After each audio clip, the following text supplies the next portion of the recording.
Bom dia, sejam muito bem-vindos ao CREA Goiás. É com grande satisfação que damos início ao seminário Carbono, Saneamento e Ética, Caminhos para o Futuro. O seminário tem o objetivo de promover um espaço de diálogo e reflexão entre profissionais, estudantes e especialistas sobre os desafios e oportunidades da sustentabilidade no Brasil, abordando os avanços em projetos de carbono e transformação ecológica, a inovação tecnológica no saneamento 5.0 e a importância da ética profissional nos processos de licenciamento ambiental, fortalecendo o papel das engenharias, agronomia e geociências na construção de caminhos sustentáveis para o futuro.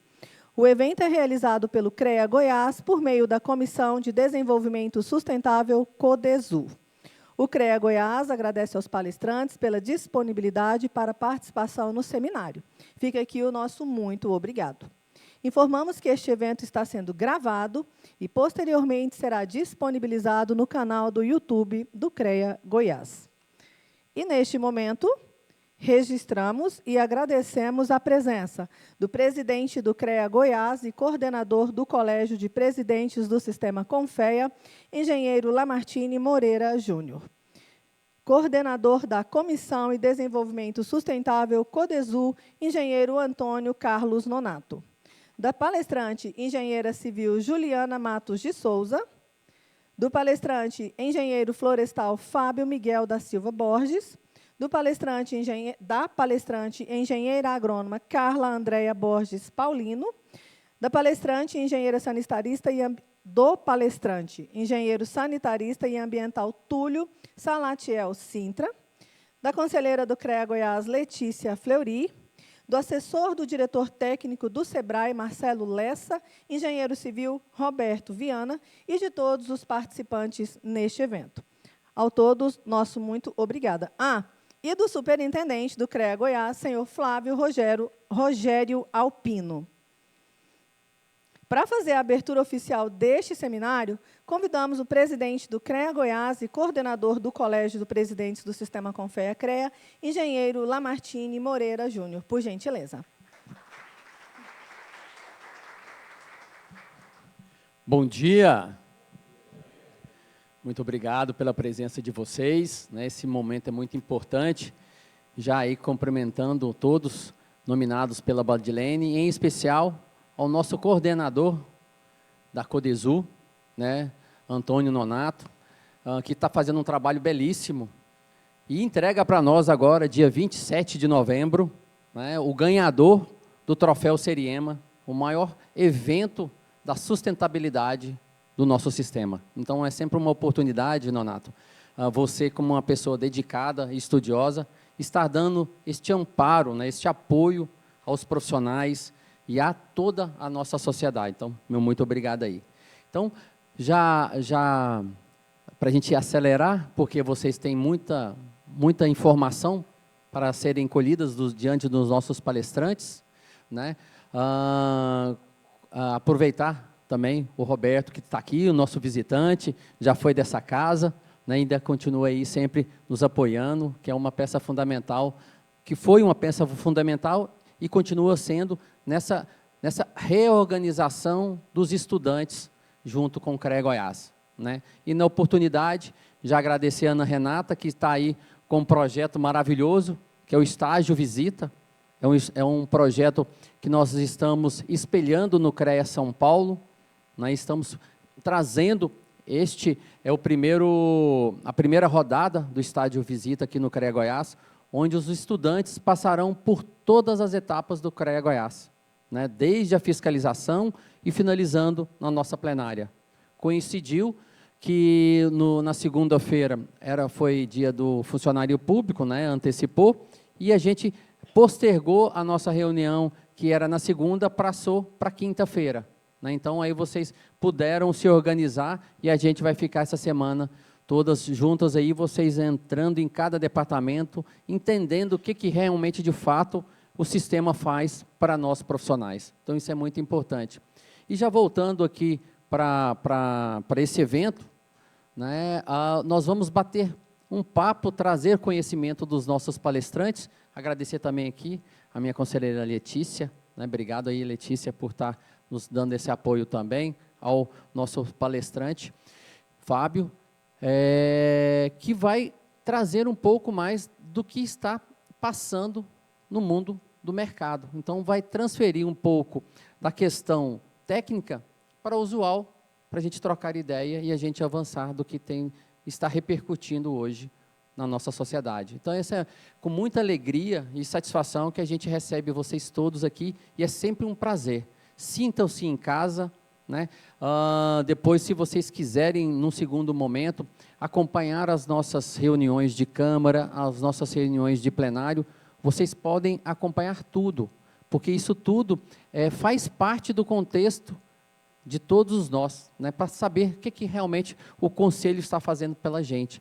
Então, só avisa o cerimonial, na pessoa da Badilene aqui, a gente organiza com o colegiado, e vocês são sempre muito bem-vindos, porque a gente delibera várias ações que interferem diretamente na nossa vida enquanto profissional.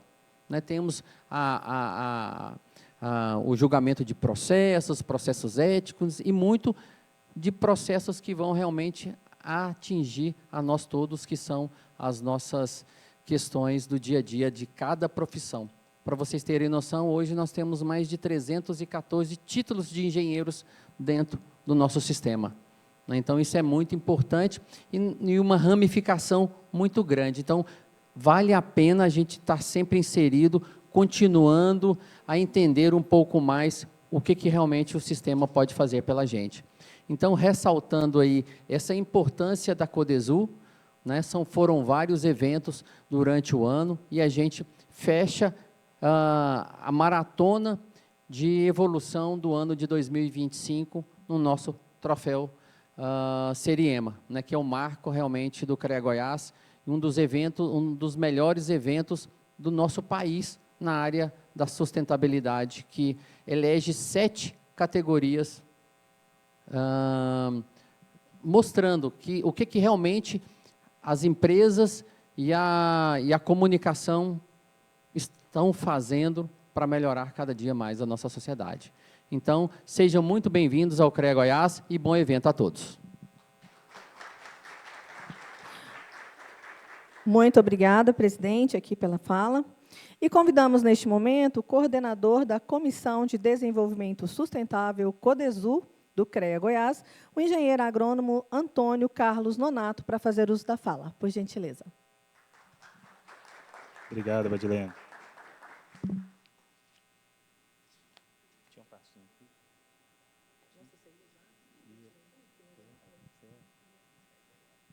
Então, tá bom. Pessoal, bom dia a todos, né? Eu queria agradecer a presença de todos os convidados. Queria agradecer em especial que o Lamartine, né, que elogiou muito o trabalho do Codesul, mas, né, se não fosse a disposição dele, né, como presidente dessa casa, para apoiar nossos eventos, né, nossa programação, a gente não teria êxito nos nossos objetivos. Então, presidente, muito obrigado pelo apoio incondicional sempre, né, e da parceria que a gente sempre somou aí. Muito obrigado. Eu queria agradecer aqui nossos palestrantes, tá? O Fábio Miguel, que é engenheiro florestal, né, é suplente da Câmara de Agronomia. A Carla André, engenheira agrônomo, né, está vindo também de longe para prestigiar a gente. Né. A Juliana Matos, também, agradeço, Juliana, pela presença, sempre pelo, né, a atenção pelo convite que a gente fez, todo mundo de prontidão, né, aceitou. E o Túlio Salatiel, né, que é nosso engenheiro sanitarista ambiental. Tá? Então, muito obrigado por aceitar nossos convites, né, e poder passar um pouco de informação aqui para o nosso público. E falando um pouco da Codesul, né, agradecer a Letícia também, que é a nossa conselheira lá do Codesul, tá, Letícia? Está escondidinha ali. Obrigado pela presença. Né? A gente tem, quando eu falo Codesul, é a nossa Comissão de Desenvolvimento Sustentável do CREA, gente. Então, a gente tem, né, uma comissão aqui dentro, formada por conselheiros, que a gente discute sempre ações ambientais dentro do sistema, que a gente possa levar para a sociedade de forma, né, de integração, que a gente possa aplicar isso de forma que vai dar um benefício para a sociedade dentro do grupo das engenharias. Tá? E agradecer, né, imensamente a Vanessa, né, que se dispôs para organizar esse evento de forma muito abrangente, né, o tempo todo correndo atrás de informação, de organizar né, as informações aí para a gente fazer de forma bem assertiva. Agradecer a Badilene, que é cerimonial, que está ajudando também aí com apoio, e toda a equipe técnica do CREA que está aqui presente, fazendo, né, cobrindo esse evento, tá? Que esse evento depois, igual o presidente falou, vai, né, para o YouTube. Não consegui pegar aquela fala, né, daqui a um tempo vai estar no YouTube e a gente consegue, né, visualizar lá aquelas partes que a gente não conseguiu acompanhar. Então, né, obrigado a todos por esse instante.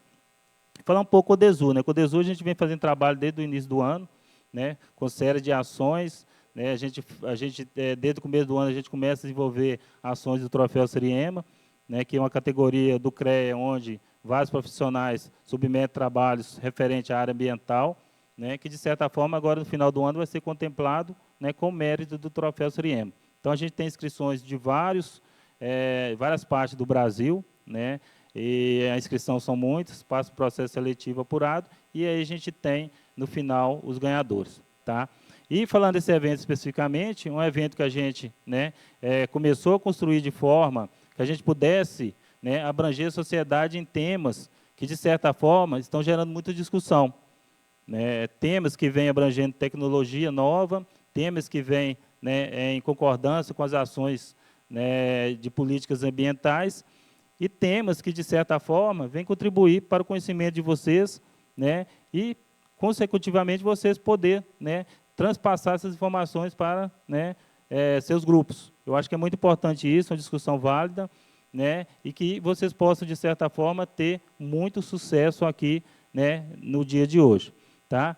Então, sem mais delongas, né, não vou estender muito, porque os palestrantes estão aqui ansiosos para falar um pouco. Tá? E aí eu queria agradecer, né, nossos convidados, vocês participantes aí, né, que se dedicaram essa parte da manhã aí para poder prestigiar a gente com esse evento. Tá bom? Então, agradeço, muito obrigado a todos, né, que vocês possam ter um evento gratificante, tá? E que no final a gente possa abrir a discussão. Tá bom? Muito obrigado. Badilene. Muito obrigada, coordenador. Para saber dos próximos eventos e palestras a serem realizados, acesse o site do CREA Goiás e clique em cursos e eventos ou siga as redes sociais do Conselho, Facebook e Instagram. Os certificados desse evento estarão disponíveis no portal Mais Capacitação a partir do dia 4 de novembro, na próxima terça-feira. Para baixá-lo, basta acessar o site do CREA, clicar em cursos e eventos e, em seguida, fazer o login na área do usuário. Quaisquer dúvidas sobre este ou outros eventos, entre em contato conosco através do telefone 62 do DDD 3221 6251 ou envie um e-mail para cursos.creagoias@gmail.com. Nas pastas que vocês receberam consta um questionário de avaliação deste evento. Peço que, ao final do evento, por gentileza, respondam e entreguem ao saírem do recinto. Desta forma, poderemos continuar viabilizando e aperfeiçoando eventos e palestras. Afinal de todas as palestras que serão ministradas aqui hoje, vamos compor uma mesa diretiva para que as perguntas dos participantes sejam respondidas pelos palestrantes. E, neste momento, apresento a primeira palestrante do seminário. Juliana Matos de Souza é engenheira civil, com mais de 30 anos de experiência em saneamento, mestre em direção estratégica e especialista em direito do saneamento, recursos hídricos, gestão urbana e mediação de conflitos. Foi diretora de expansão da Saneago e presidente da ATR, além de conselheira da AGEAB. Fundadora e CEO do Instituto Musas, é presidente da ABS Goiás, integra a diretoria do SENGE Goiás, coordena o GT de Inspeção Predial e é vice-presidente do CREA Goiás. Atua como perita judicial, produz e apresenta o canal Musas e os podcasts Mulheres do Saneamento, Saneamento e Prosa e Pod Senge. Neste momento, convido para ministrar a palestra Saneamento 5.0, a engenheira civil Juliana Matos de Souza. Por gentileza.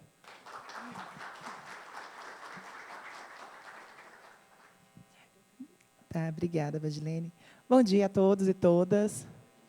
Vou cumprimentar o nosso presidente Lamartine, né, nosso também vice-presidente Nonato, nossos conselheiros aqui presentes, Letícia e o Flávio também, nosso colega aqui querido, né, que retorna à casa, sempre bom, um filho sempre a casa torna. Vanessa, querida, também assessora de sustentabilidade do CREA Goiás. Todos vocês, com certeza, é sempre uma honra receber vocês aqui. Nós vamos falar um pouquinho de saneamento 5.0. A gente, né, eu vou me apresentar, eu sou Juliana Matos, como a Badilene falou. É para cá? Aqui. Só rapidinho que quem sou eu sou Juliana Matos, sou engenheira civil, trabalho com mais de 30 anos de atuação no saneamento básico, sou uma apaixonada pelo saneamento básico. O saneamento básico mudou a minha vida, e como ele tem esse poder de transformação, de transformar realmente as realidades das pessoas, mudou a minha e, com certeza, mudar a vida de muitas pessoas todos os dias. Sou mestre em gestão estratégica, planejamento, meio ambiente, qualidade e prevenção. Tenho aí alguns cursos na minha carreira, como direito de saneamento, planejamento urbano. Tive a honra, né, trabalho há mais de 30 anos na Saneago, sou empregada de carreira. Tive a honra de, nessa minha carreira, ter sido a primeira diretora de expansão da companhia, a primeira diretora mulher. E isso me trouxe uma perspectiva muito interessante da questão de gênero também na engenharia. Porque eu fui diretora na Saneago, fui a segunda diretora mulher em 50 anos de existência da companhia. E fui diretora de uma área de engenharia que é extremamente fechada do ciclo masculino. E nós sabemos que nós temos representatividade em todos os segmentos, e isso me chamou bastante atenção, e foi por isso que a gente criou o Instituto Mulheres do Saneamento, para mostrar realmente o protagonismo da mulher, não só no saneamento, mas na sociedade de maneira geral, especialmente no segmento de infraestrutura, porque a gente sabe que nós podemos ajudar, nós praticamos essa atividade com muita ênfase, com muito afinco, e nada melhor do que a diversidade para a gente conseguir ir prosseguindo e levando aí a melhoria e qualidade de vida para as pessoas, né? Então, basicamente, com essa perspectiva também me levou para fora do Estado. Eu fui convidada para ser presidente da Agência de Regulação do Estado do Tocantins, e fiquei lá um período também com foi um desafio muito grande, mas fiquei muito feliz também da oportunidade. E isso me trouxe também um outro olhar de que realmente a gente precisa expandir cada vez mais. A engenharia está presente em todos os segmentos. Aí, como eu sou do saneamento, né, a minha raiz é saneamento, quando a gente sai do Estado, quando eu saí do Estado, eu percebi que a engenharia está presente em tudo, e ela é mais forte do que a gente imagina, né? Ela é muito maior do que eu e do que todos vocês, mas que juntos a gente consegue evoluir cada vez mais. Então, exatamente por isso que é tão importante a gente estar cada vez mais unidos, presentes em eventos como esse. Quero parabenizar o CREA, a Codesul, por essa iniciativa, porque é falando, é discutindo assuntos técnicos que a gente consegue realmente mudar a realidade e transformar o nosso país.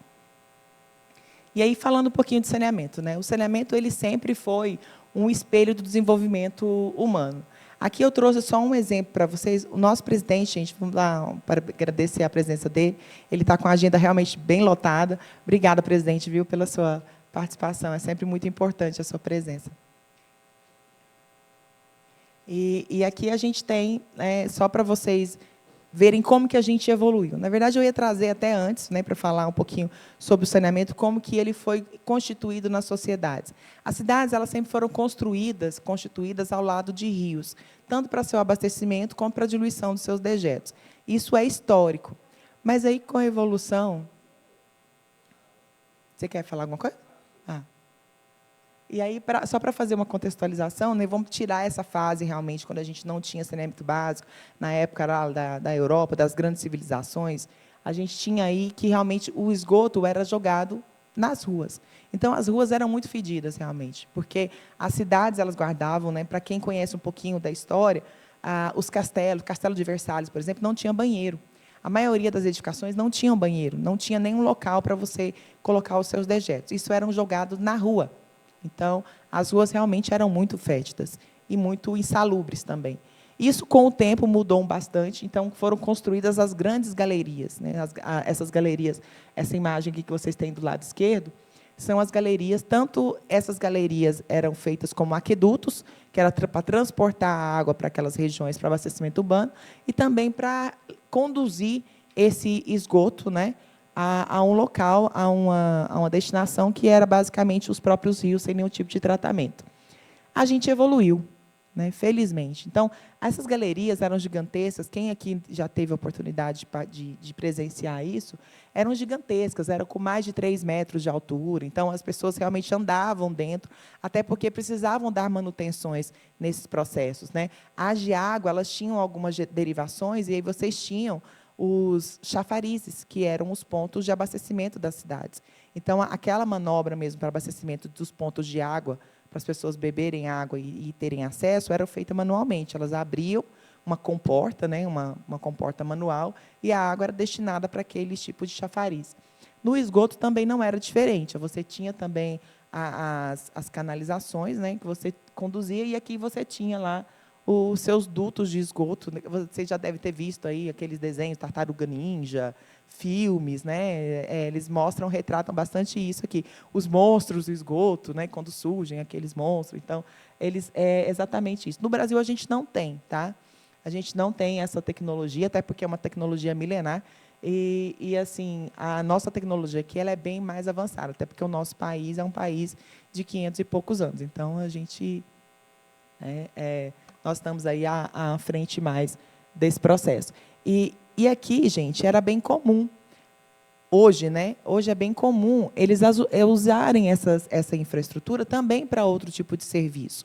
Vocês devem ter observado aí, recentemente, o prefeito de Goiânia fez um comentário sobre o uso de canalização de dutos, né? de fiação, para que a gente fizesse fiação subterrânea nas redes de esgoto.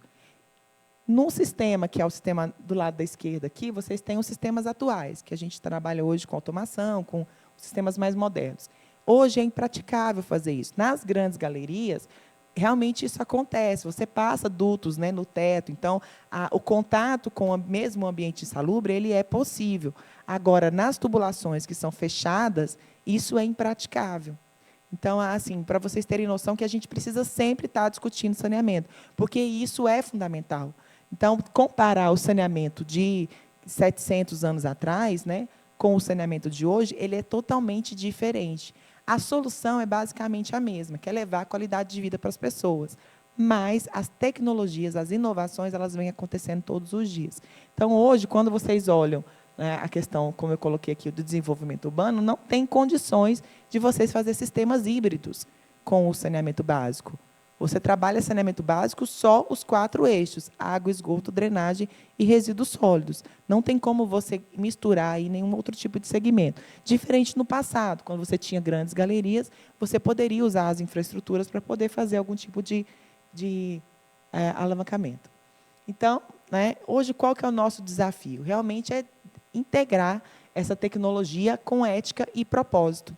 Porque não adianta somente a gente levar a infraestrutura. A gente sabe que o saneamento ele é muito mais do que infraestrutura. Ele é qualidade de vida, ele é preservação do meio ambiente, ele é mudança de vida realmente, ele é uma questão da cidadania, ele é economia social, enfim, ele é justiça social, ele é emergência climática, enfim, ele permeia todos esses segmentos.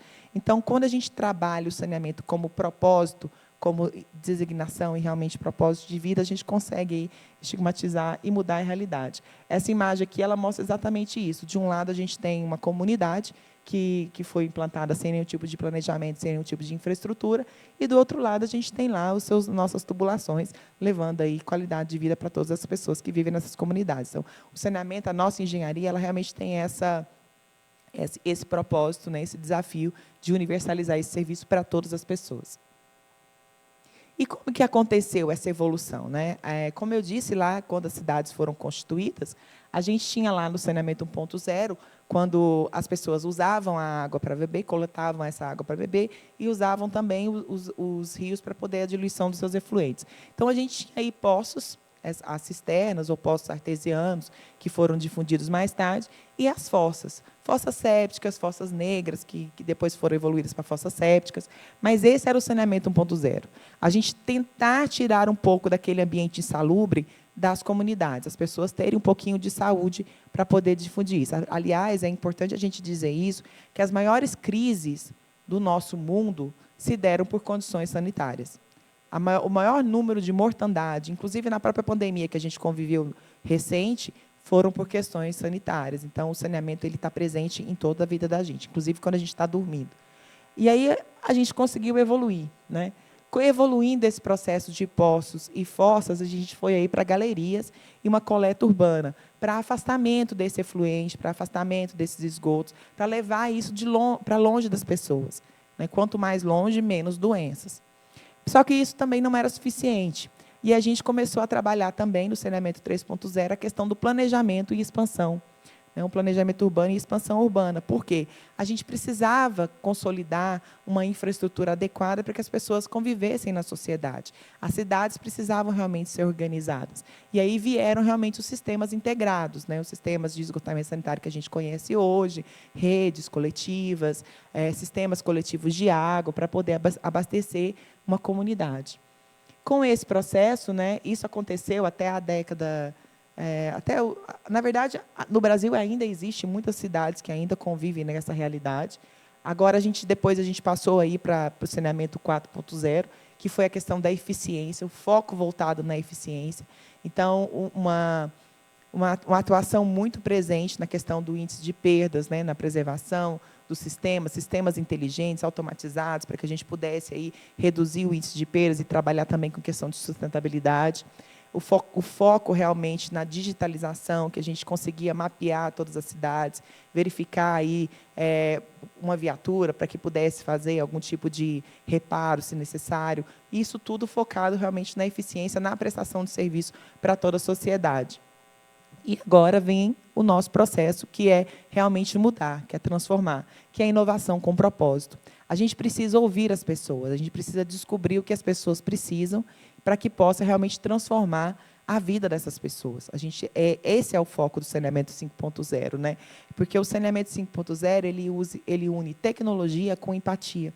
Ele não é simplesmente uma questão da infraestrutura, ele não é simplesmente a questão de engenharia construtiva, ele é uma engenharia social. E é por isso que a gente precisa cada vez mais avançar nessa questão. A gente leva inovação onde mais precisa.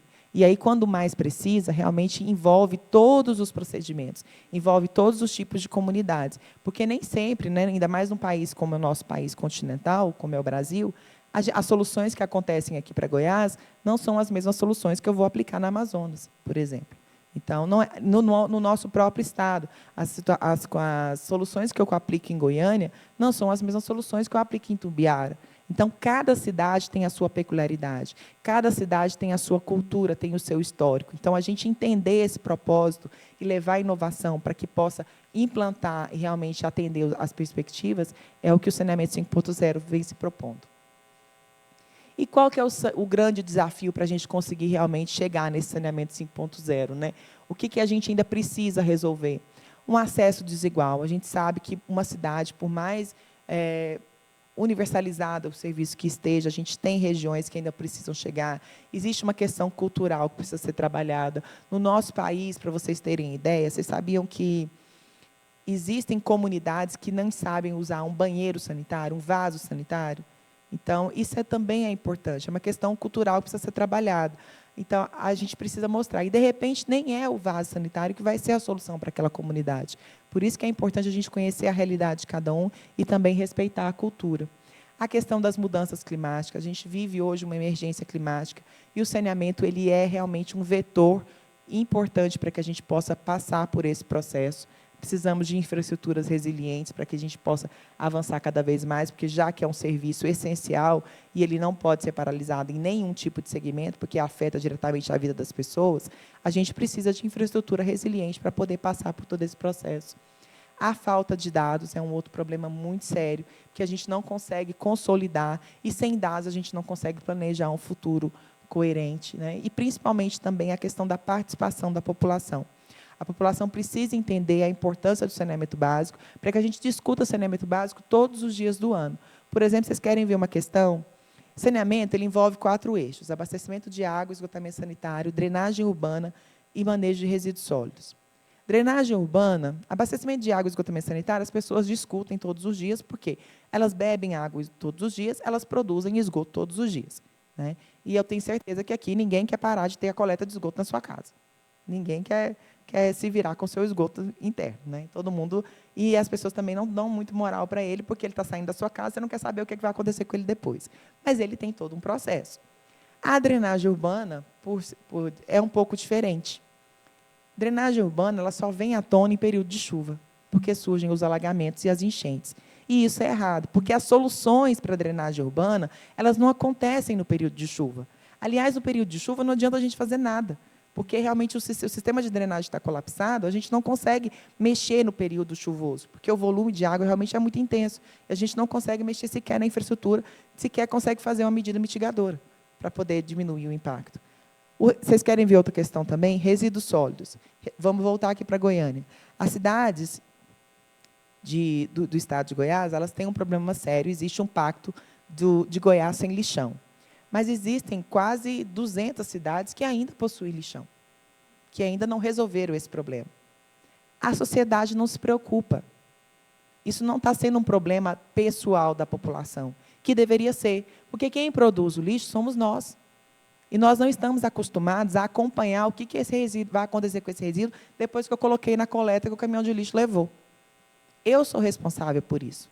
Então, é preciso realmente uma mudança de conscientização para a gente mudar essa realidade. E o saneamento, como eu disse, ele não é só técnico. Não adianta eu colocar somente a infraestrutura. A gente precisa também de política pública, a gente precisa de uma justiça social, a gente precisa de uma conscientização e, principalmente, de uma educação. Mas já acontecendo muitas coisas, né? A gente sabe aí que esse processo, como eu disse lá, né, o saneamento ele vem evoluindo e ele retrata realmente o espelho da sociedade. A gente já tem aí alguns avanços que vem discutindo saneamento ao longo do tempo. Hoje a gente tem aplicativos, por exemplo, que informam questões de cheia, aplicativos de empresas de saneamento, que você pode informar onde tem vazamento, onde não tem, você pode tirar a segunda via da sua conta de água, você pode dizer se está tendo obstrução do esgoto, né? Você pode informar para a coleta de lixo, alguma cidade já tem, você verificar lá o horário da coleta de lixo do seu bairro, da sua rua. Nós temos aí uma tecnologia low cost, que é uma tecnologia de baixo custo, desenvolvida pela engenharia, né? E no Brasil ela é pioneira. A gente tem aqui grandes profissionais do saneamento básico, que são realmente referência no mundo, e isso é interessante, porque, para vocês terem noção, tanto que isso é incentivador, e aí, né, puxando um pouquinho a sardinha para o meu lado aqui, né, da Saneago, a Saneago ela tem, pelo 3º ano consecutivo, o título de empresa com menor índice de perdas do país. Então, isso se deu à engenharia forte que a empresa investiu, né, e investe até hoje. Então, os profissionais que vêm trabalhando, principalmente nessa tecnologia low cost, que ela faz exatamente isso. A gente consegue grandes resultados com um baixo custo. E isso voltado na questão da eficiência. Lembra lá do saneamento 4.0?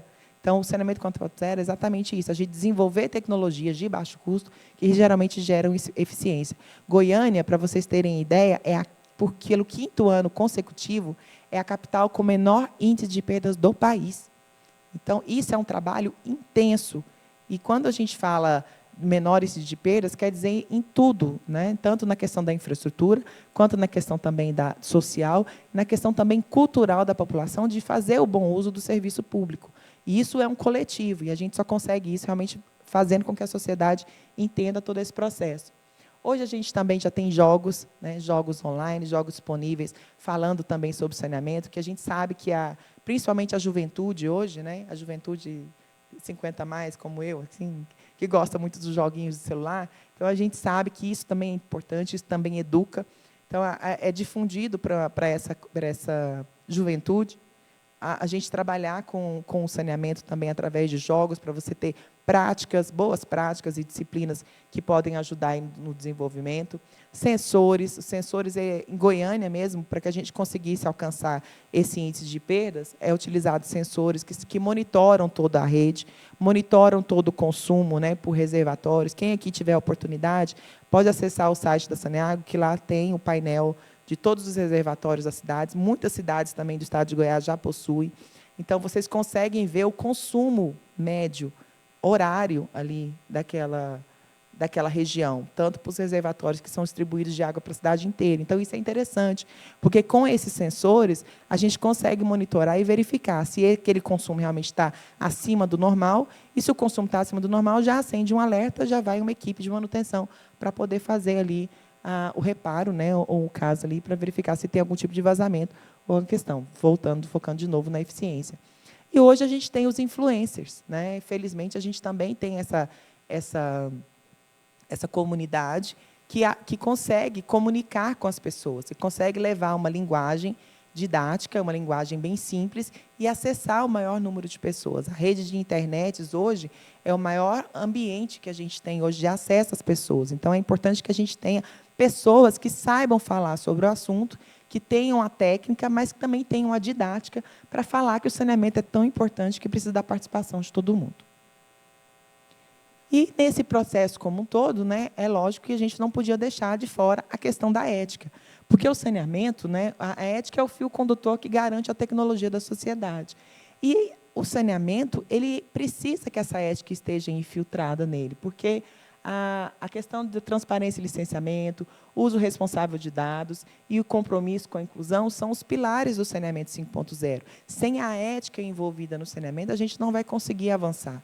Porque eu preciso realmente que todas as funções sejam integradas e que sejam transparentes, para que a gente possa realmente avançar de maneira integrada. E aqui, falando um pouquinho, né, do tema do nosso seminário, envolvendo aí um pouquinho das 3 palestras, de todas as palestras que a gente vai falar um pouquinho, o saneamento, como ele está envolvido em todos os segmentos, só fazendo um link mesmo. Ele é um vetor de descarbonização, porque nós reduz emissões, trata resíduos, gera biogás e promove o reuso. Ele trabalha também a questão da emergência climática. Cada metro de rede de inteligência é também uma ação pelo clima. Então, a gente consegue aí, fazer todo esse processo com infraestrutura resiliente, porque já que a gente vai ter problemas aí com chuvas cada vez mais intensas e secas cada vez mais escassas, a gente precisa de uma infraestrutura também que passe por esse processo, porque a população não pode ser prejudicada. E é uma questão de justiça ambiental, né? Porque a engenharia ética ela transforma obras em instrumentos de justiça ambiental. Porque quanto mais a gente consegue universalizar esse serviço, a gente consegue avançar em todas as comunidades, a gente consegue também reduzir a desigualdade. E, principalmente, envolvendo todos esses segmentos, a gente precisa trabalhar inteligência com empatia. Porque eu preciso realmente entender o que as pessoas precisam. E eu preciso atender essas necessidades com urgência e, principalmente, me colocar também no local do outro. E aí, só para a gente ir já encerrando aqui, né? O que ninguém te contou sobre o saneamento? O saneamento ele salva vidas, gente. Como eu disse, as grandes crises mundiais, né, que nós tivemos os maiores índices de mortalidade foram crises sanitárias. O saneamento ele salva mais vidas do que os hospitais. Então, ele evita a evasão escolar. Ele melhora a qualidade de vida das mulheres, porque a gente sabe que as mulheres elas são cada vez mais, né, elas são lideranças nos seus lares, e aí e como ela também tem a questão da economia do cuidado, se as mulheres estiverem bem, né, a gente consegue ter uma sociedade também positiva. Agora, se eu não tiver saúde, as mulheres também não estarão bem. O saneamento gera emprego, tanto direto ou indiretamente, tanto no segmento do saneamento, como também fora do segmento do saneamento, indiretamente. Por quê? Porque se eu tenho saúde, eu consigo trabalhar. E o saneamento ele é diretamente proporcional à saúde. Ele reduz a desigualdade e ele protege contra a crise climática, porque se eu trabalho soluções baseadas na natureza, se eu consigo sistemas mais resilientes, se eu consigo trabalhar a integração, se eu consigo uma disposição adequada de resíduos sólidos, eu não vou poluir o meio ambiente. Se eu consigo fazer um sistema integrado sustentável, eu vou conseguir aí passar pela emergência climática sem tantos danos. E aqui, só para a gente finalizar, né, uma ideia bem interessante, né, o que é o saneamento de fato. Do concreto ao código, das galerias aos sensores. O saneamento segue evoluindo. Quem sabe aqui, né, daqui a um tempo, a gente não está falando mais de saneamento 6.0 e que essas realidades realmente se transformem, porque é a engenharia, gente, transformando realidades. Não só o saneamento, né, mas a vida de todo mundo. Então, hoje, quando eu falei lá no começo que o saneamento transforma as vidas, realmente ele transforma. Mas o saneamento transforma através da engenharia. Então, é importante que a gente esteja cada vez mais nesses ambientes, discutindo, favorecendo, fortalecendo, com união, com força, com empatia e com técnica, que é o mais importante. Que a gente nunca esqueça a técnica, porque é ela que move e é ela que transforma. Tá bom, gente? Era esse que é o meu recadinho, né? E aí é um convite para vocês mesmo, que é vamos transformar, né, deixar o nosso país mais justo, e a convidar vocês a participar também do saneamento, porque o saneamento, realmente, esse futuro é digital, é ético, ele é sustentável. E aí é o que a gente precisa, que é transformar realmente a vida das pessoas com esse propósito. Tá bom? Muito obrigada.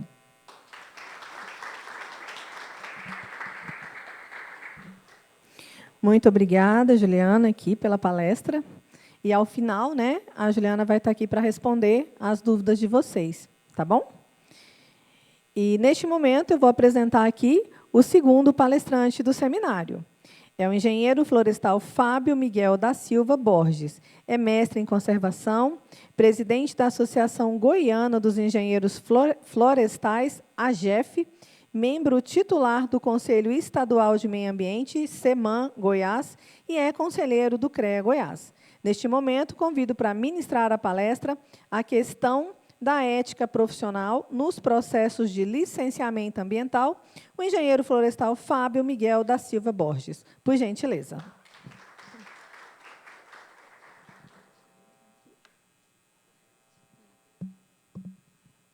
Bom dia a todos.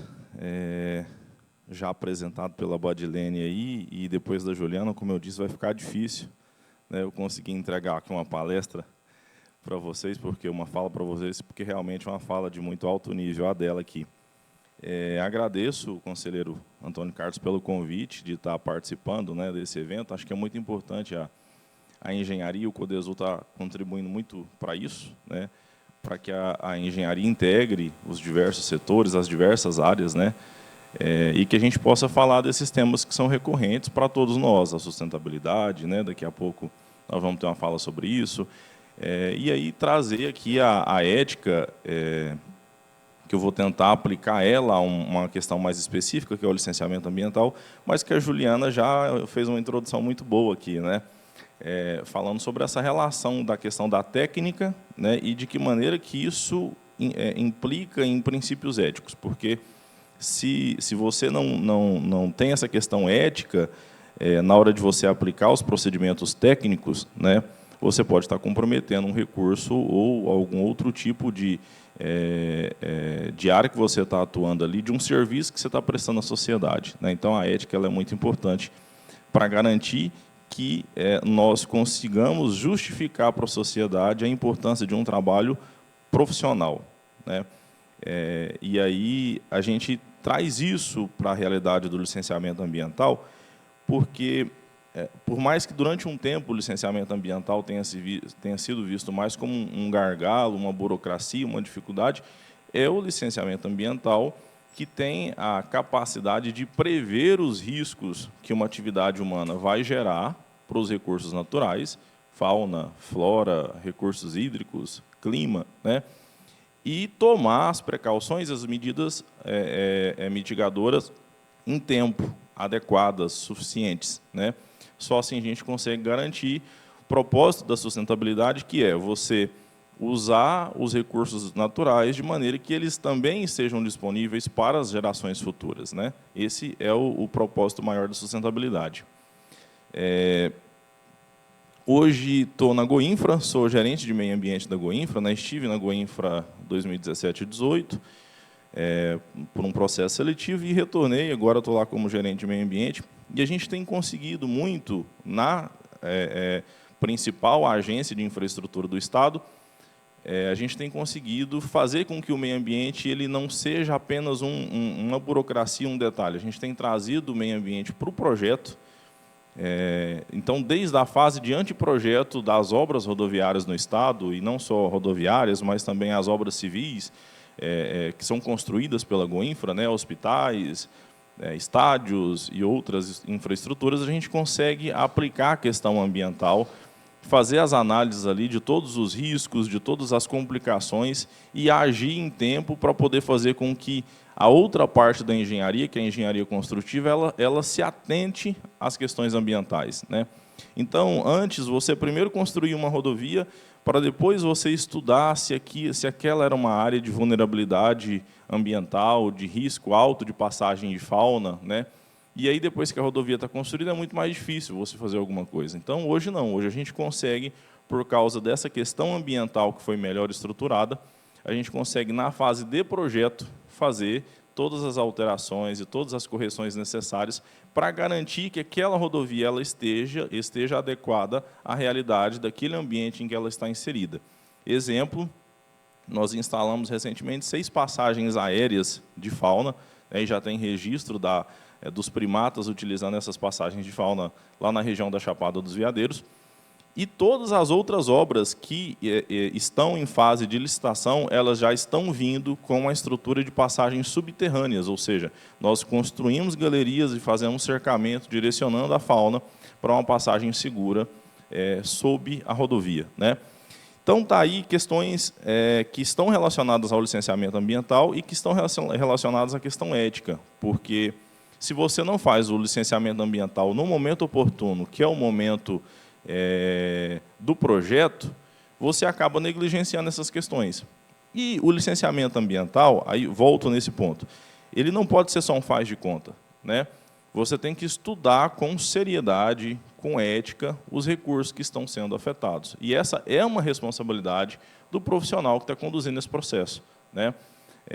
A responsabilidade técnica profissional ela é essencial para a gente garantir que o impacto sobre os recursos naturais e o desenvolvimento sustentável se dê dentro desses critérios estabelecidos e já afirmados aí em diversas agendas da Organização das Nações Unidas, né? Nós temos um propósito para o desenvolvimento sustentável que fixa algumas metas e isso que eu estou dizendo aqui é parte disso. Se a gente não começa nas nossas obras de infraestrutura ou outras atividades humanas ter essa preocupação ambiental, a gente não consegue cumprir com essas metas e cumprir com esses propósitos.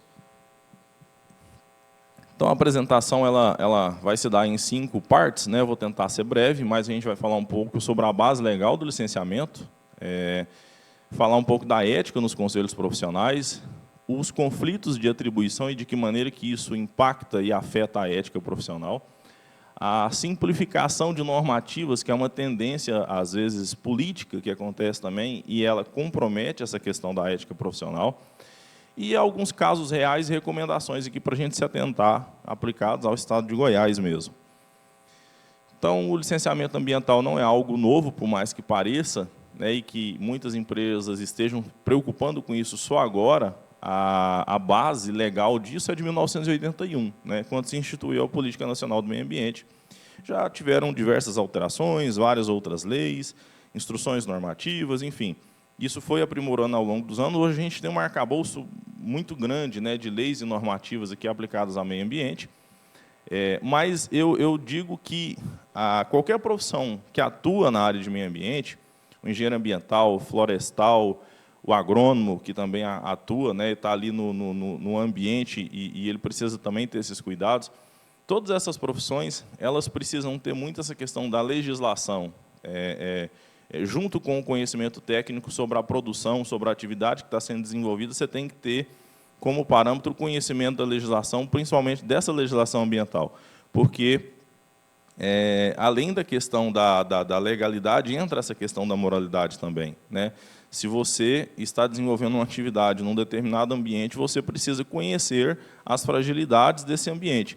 E muitas dessas fragilidades estão protegidas pela lei. Então, a lei vem dizendo o que é uma área de preservação permanente, o que é uma área susceptível a desmoronamentos, a deslizamentos, por questão de declividade, tipo de solo. Ou seja, o conhecimento técnico ele é fundamental para que você previna e respeite, previna esses riscos e respeite o que está previsto na legislação.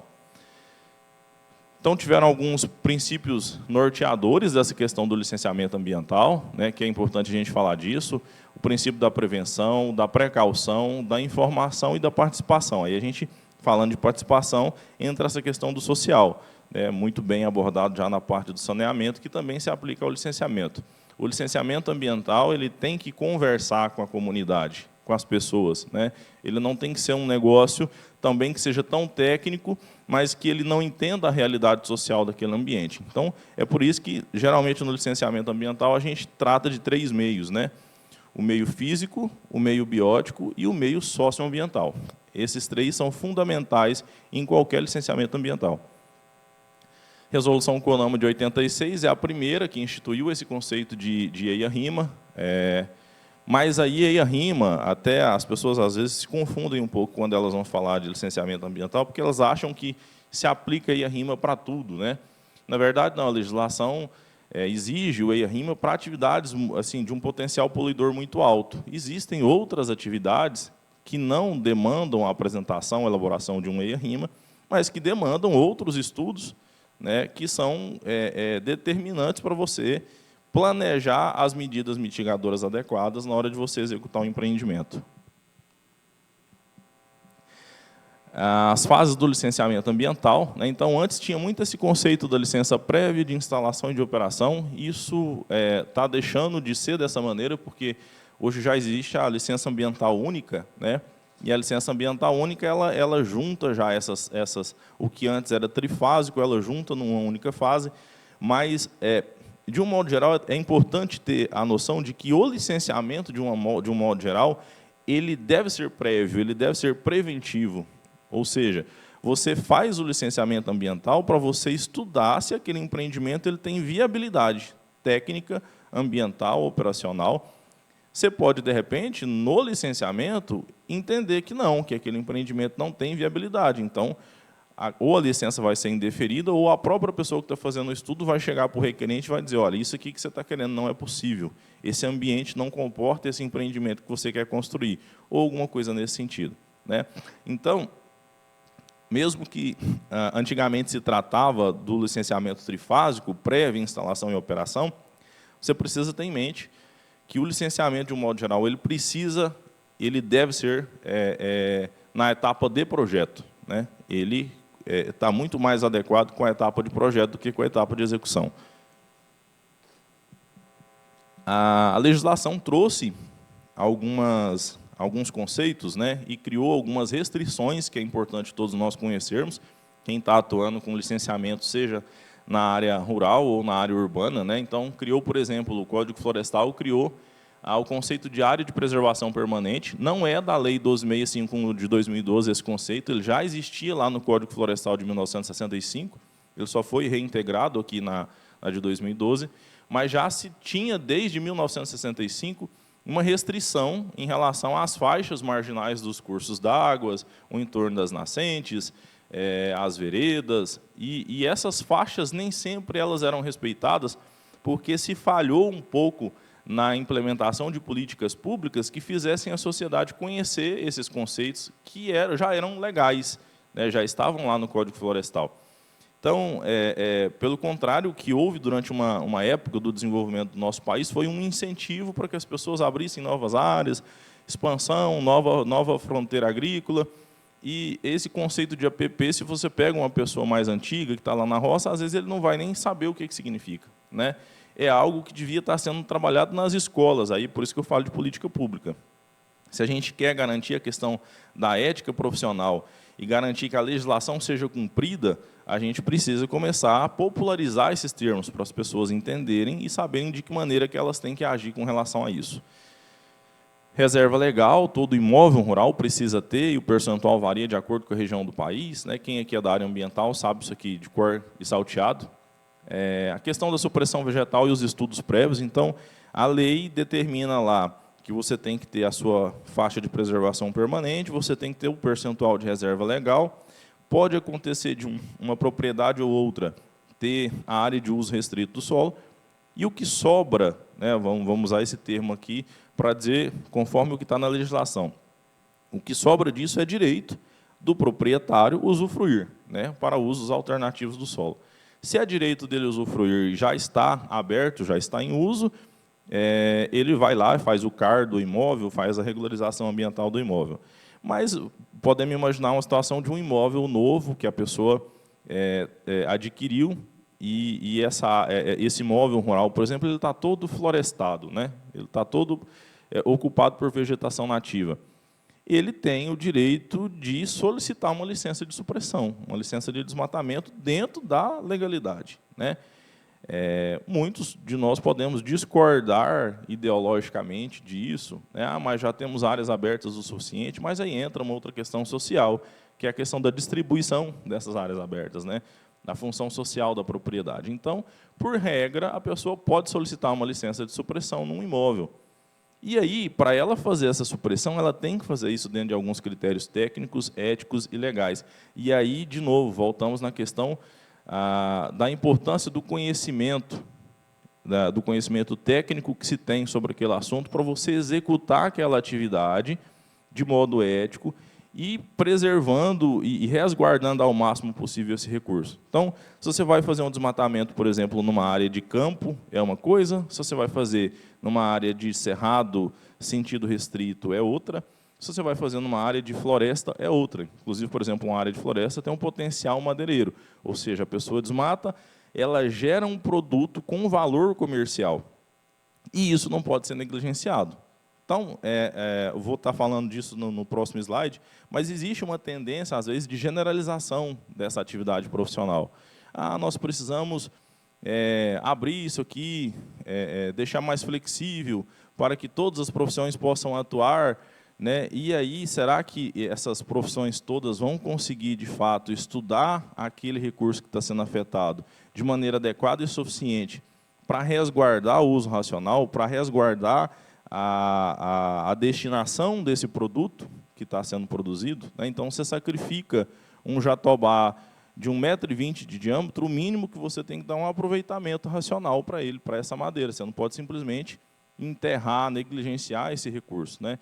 Então, é isso que a legislação traz. A legislação traz a obrigação de que, já que você vai gerar um impacto ao meio ambiente, e isso está dentro da legalidade, você está fazendo isso dentro de um processo de licenciamento, o mínimo é você dar uma destinação adequada, dar um aproveitamento e tentar minimizar esses impactos, né? Então, você não vai pegar essa vegetação, jogar sobre a área de reserva legal, você não vai afetar a sua área de preservação permanente, causando danos, por exemplo, de carreamento, de terra, de sedimentos, para o leito de um rio, né? Então, são esses cuidados que todos estão aqui permeados com essa questão ética, porque se o profissional, no exercício, né, da sua profissão, ele não tem essa questão ética, ele não tem essa preocupação, ele não vai ter esses cuidados, né? E aí a gente vai perdendo aqui o caráter técnico profissional dessas atividades, e essa é a preocupação que a gente traz para essa palestra de hoje. Vai transportar a madeira, é preciso, né, existe uma cadeia de custódia e você precisa comprovar a origem, você precisa ter a rastreabilidade para garantir, né, como eu tinha dito anteriormente, que essa madeira receba a destinação adequada. Existem algumas normativas estaduais, como, por exemplo, recentemente agora, a Instrução Normativa 19/2025. Então, para vocês verem que essa questão ética, ela é do profissional, mas ela é também da sociedade, né? Ao mesmo tempo que nós temos, de um lado, um conselho profissional aqui que regulamenta o exercício da profissão do engenheiro florestal, do agrônomo, do civil, do ambiental, e existe um órgão licenciador. E esse órgão licenciador, ele também tem um papel ético a cumprir para garantir que o exercício dessas profissões e a execução desses licenciamentos, eles se deem de forma adequada. Recentemente, por exemplo, a SEMAD emitiu uma instrução normativa que ela simplifica a questão do licenciamento de supressão. Então, hoje, por exemplo, em Goiás, se um produtor rural vai desmatar até 50 hectares, ele não precisa mais fazer o inventário florestal. E aí, esse tipo de simplificação é perigosíssima, porque, por exemplo, se você autoriza, para vocês terem ideia, 50 hectares, se for de mata seca, vai gerar em torno de 800 caminhões de madeira. É um volume gigante, né, de madeira. E aí, como é que você vai controlar isso? Né? Eu posso, por exemplo, tirar uma licença na minha propriedade, de uma área de 50 hectares, eu não fiz o inventário florestal para poder dizer quais espécies e qual volume de madeira eu tenho ali. Uma outra pessoa que está explorando ilegal sem licença, se ela for pega na rodovia, ela pode falar, não, eu comprei lá da propriedade do Fábio. Quem vai provar o contrário? Né? Então, assim, o órgão ambiental aqui, ele está abrindo mão do caráter técnico e científico do licenciamento ambiental, quando ele toma decisões como essa. Isso é perigoso, isso é ruim, isso é antiético, inclusive, né? E é nesse sentido que a gente volta nessa questão aqui da ética profissional, porque o conselho é quem garante que o profissional faça o trabalho dentro dos princípios éticos. Nós temos o código de ética aqui do CREA, mas o CRBio tem o código de ética dele, os outros conselhos também, mas a sociedade ela precisa ser ética também, né? E esse é o ponto principal. E se a gente não tiver essa preocupação, a gente vai perdendo essas prerrogativas, principalmente nós aqui, enquanto profissionais, nós vamos perdendo essas prerrogativas de defender o exercício da nossa profissão, porque se todo mundo pode fazer, daqui a pouco, não tem mais por que ter graduação. Inclusive, as tendências estão sempre indo nessa direção, né? Não, engenharia deveria ser tudo uma só, isso deveria ser tudo padronizado. Então, assim, esse tipo de simplificação e de generalização, ela é perigosa para o exercício das profissões. Nenhuma profissão surge por esporte. Toda profissão surge a partir de uma necessidade humana. Então, se ela é uma necessidade humana, alguém em algum momento precisou construir uma grade de ensino, pensar numa atividade profissional, definir uma carga horária mínima para exercício daquela atividade profissional e criou uma metodologia técnica e científica. Se isso não for observado, não é técnico e não é profissional, né? Aí a gente vai, por exemplo, para a discussão do dentista prático e do dentista com graduação. É a mesma coisa? Não. Né? Você precisa garantir que aquela pessoa que está exercendo aquela profissão tenha recebido o mínimo de instrução para fazer aquela atividade. E essa é a discussão aqui. Então, é um chamado para que a gente não caia nessa cilada das generalizações, das simplificações. Elas são perigosas e são um risco para a nossa profissão, mas para a sociedade de um modo geral, né? Porque esses serviços que estão sendo prestados, eles vão deixando de ser técnicos, eles vão deixando de ser profissionais e afeta o serviço que está sendo prestado, mas também os recursos naturais ali que podem ser comprometidos em definitivo. Por exemplo, se libera uma licença de supressão dessa numa área de 50 hectares, poderia ter ali uma espécie ainda não conhecida, ou rara, ou ameaçada de extinção, que ninguém foi lá e fez o inventário para saber que ela estava lá e aquele recurso está comprometido em definitivo, né? Então, essa é a importância do conhecimento técnico e profissional. A ética no sistema Confea-CREA traz esses princípios que são muito importantes, né? Então, o zelo e a diligência pelo que você está fazendo, a veracidade técnica, né? A gente vê a SEMAD, de tempos em tempos, ela publica falsidade ideológica de profissionais que vão para campo e inventam dados. Às vezes ele não fez aquele levantamento, e ele coloca ali uma informação falsa, mas aí a solução não é simplificar o estudo para você premiar o mau profissional, devia ser o contrário. Você devia criar critérios de análise mais rígidos para que você possa inibir essa pessoa que faz esse tipo de coisa, né? Para que você possa perceber onde é que está sendo falsificado o dado e você possa responsabilizar quem está trabalhando sem ética, né? Mas, ou seja, a simplificação e a generalização, de novo, comprometendo a qualidade do serviço. O que geralmente os órgãos fazem? Em vez de aprofundar o conhecimento e as normativas, eles tendem a simplificar por uma pressão de setores específicos. E, geralmente, esses setores, esses interesses, eles são contrários aos interesses da sociedade, né? O dever da comunicação, então, é um princípio ético comunicar e dar transparência àquilo que você está fazendo, né? E entender os seus limites de atuação. Isso que é muito importante. Eu acho que o próximo slide aqui fala um pouco do CRBio, que traz princípios muito parecidos, inclusive, né? O CRBio é o conselho lá dos biólogos, que acabam também atuando nessa parte do licenciamento ambiental. E aí falando também um pouco das convergências éticas, né? Exatamente porque, independente do conselho, todo ele presta um serviço à sociedade, ele deve observar questões éticas. Então, pode ser que aqui tenha pessoas profissionais que não são necessariamente do sistema Confea-CREA. Então, esse chamado não se aplica apenas aos engenheiros, aos agrônomos, se aplica a todo o exercício profissional, né? Seja do CRBio, seja do CRQ, seja do Conselho de Arquitetura, independente do conselho que você faz parte, existe um código de ética, e isso é de extrema importância para justificar, inclusive, o exercício da sua profissão. Porque, se a gente não defende isso, no longo prazo, a tendência é que todas essas profissões deixem de existir, ou elas percam a sua importância para a sociedade. Já caminhando para a conclusão, Vadilene, vou ser breve aqui. Esses conflitos de atribuição profissional, então, às vezes acontece até dentro do próprio CREA, né? Porque tem profissões que são similares, tem profissões que se sombreiam, mas aí é importante você entender aquela atividade em específico que você está tratando, se você recebeu a instrução mínima que a literatura define. Então, por exemplo, se nós estivermos falando aqui de inventário florestal é uma atividade que, para se chegar nela, ali na disciplina de inventário florestal dentro da graduação, você antes estuda uma série de outras disciplinas, a dendrologia, a dendrometria, cada uma delas tem uma carga horária. Então, você vai construindo um conhecimento, uma cadeia de conhecimento, até você chegar na atividade final. E essa atividade final segue uma metodologia técnica, científica, aplicada aos diferentes ambientes. Aí você precisa ter estudado a ecologia, não apenas a ecologia geral, mas a ecologia florestal, né, a ecologia dos ambientes savânicos, porque você aplica essa técnica a esses diferentes ambientes para você resguardar o uso desses recursos naturais, né? Então, esses conflitos de atribuição chegam nessa chamada principal aqui, que é o seguinte: existe uma diferença entre saber fazer e poder fazer. Tudo aquilo que a lei não te proíbe, você pode.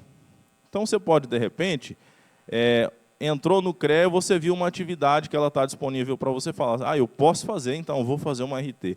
Mas antes de analisar se você pode fazer, você devia se perguntar, eu sei fazer? Eu recebi a instrução mínima necessária para executar essa atividade profissional? Ou será que eu estou sendo desonesto com o meu cliente quando eu falar para ele que eu posso fazer? Essa é a chamada dessa fala aqui hoje. Nós precisamos entender essa diferença e não se propor a fazer aquilo que você não esteja capacitado adequadamente. Porque se você se propõe, você está sendo antiético. Consigo mesmo, num primeiro momento, mas com o serviço que você está prestando e com a sociedade. É fundamental entender, então, que poder é diferente de saber, e isso é ético, né? A gente, volta e meia, tem essas discussões, até internamente dentro do CREA, né?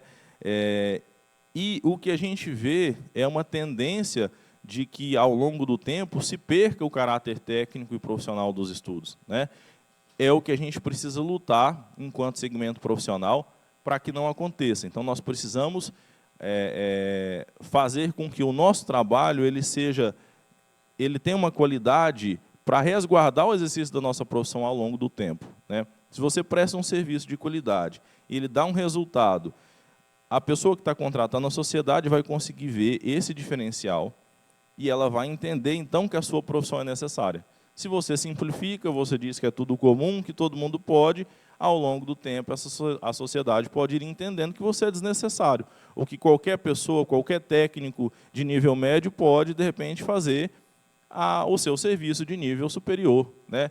Ou, daqui a pouco, uma pessoa de nível médio também vai estar querendo fazer o trabalho de um doutor, de um mestre, né? E aí isso é um risco assim, que eu acredito que a gente não vai chegar, isso não vai se materializar, mas ele existe, a gente vê o tempo todo, inclusive, existem movimentos políticos nesse sentido, de se acabar com os conselhos de profissão, né? De generalizar, criar um único conselho, de criar um título só para todos os engenheiros. E isso tudo talvez seja uma consequência de nós, os engenheiros, não estarmos conseguindo defender a importância de cada uma das nossas profissões. Vou nem adiantar o outro slide, acho que a mensagem que eu queria passar era essa, e para não tomar o tempo dos próximos colegas aqui. Muito obrigado por hoje, espero na outra oportunidade estar aí novamente. Muito obrigada, Fábio, aqui. Acredito que foi bastante esclarecedora, principalmente essa parte do sombreamento, né, gente? Que é aqui que eu vou reforçar a fala do Fábio. É onde dá problema, né, Nonato? Lá na Câmara, né? Cada um fez um pouquinho, então cada um age naquele ali que formou, para não ter briga com o resto, né? Senão dá morte esse negócio. Então, vamos seguir aqui, gente. Agora, a gente vai continuar aqui com o terceiro palestrante do seminário. Vou apresentar o Túlio Salatiel Sintra, é fundador da empresa Pura Engenharia Sustentável, que atua na área de tratamento de água e efluentes no setor industrial.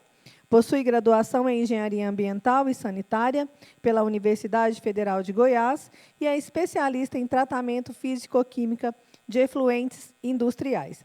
Neste momento, convido para ministrar a palestra Tratamento de Efluentes no Setor Industrial, o engenheiro sanitarista e ambiental Túlio Salatiel Sintra. Por gentileza.